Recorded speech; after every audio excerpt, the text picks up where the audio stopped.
அது இப்போ அவர் என்ன சொல்றாருன்னா, நாங்க அந்த கம்பெனியை நாங்க கொடுத்துட்டோம் அப்படின்னாரு. அவங்க உறவினர் தான் நடத்துறாங்க. இப்பொழுது கூட அதுல இருந்து வருகின்ற வருமானங்கள் அவங்ககிட்ட தான் இருக்கு. அது கோடிக்கணக்கான வருமானங்கள் வருகிறது. அதனால்தான் இப்போ என் பொருட்டு இப்ப நீங்க கேட்டீங்களே அரசியல் நடத்துறதுக்கு எங்கிருந்து பணம் வந்ததுன்னு இப்ப நீங்க கேட்கிற மாதிரி அவர் காஞ்சிபுரம், நாங்க செங்கல்பட்டு மாவட்டத்தில் இருக்கிறோம். செங்கல்பட்டு மாவட்டத்திலேயே எனக்கு தெரிஞ்சு ஒரு 250 கோடி ரூபாய்க்கு அவங்களுக்கு சொத்து இருக்குது.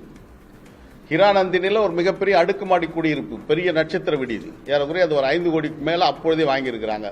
இப்ப அங்கிருந்து 3வது கிலோமீட்டர்ல ஒரு பெரிய அரண்மனை, 10 கிரவுண்ட்ல ஒரு கிரவுண்ட் 1.5 கோடி ரூபாய். அப்படின்னா என்னாச்சுன்னு பாருங்க, 10 கிரவுண்ட் 15 கோடி ரூபாயில 5 கோடி ரூபாய்க்கு பெருமானளவு ஒரு அரண்மனை கட்டியிருக்கிறார். ஒரு அரசியல் தலைவன் என்று சொன்னால் அவருடைய கதவுகள், வீட்டின் கதவுகள் திறக்கப்பட்டிருக்கணும்.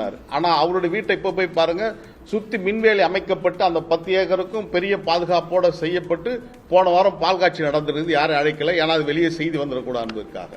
எனவே அவர் துறையை பொறுத்தவரை இந்த நிலைமையில் தான் அவங்க போயிட்டு இருக்காங்க. அது குறித்து காலம் வரும், பேசுவதற்கு நிறைய இருக்குது.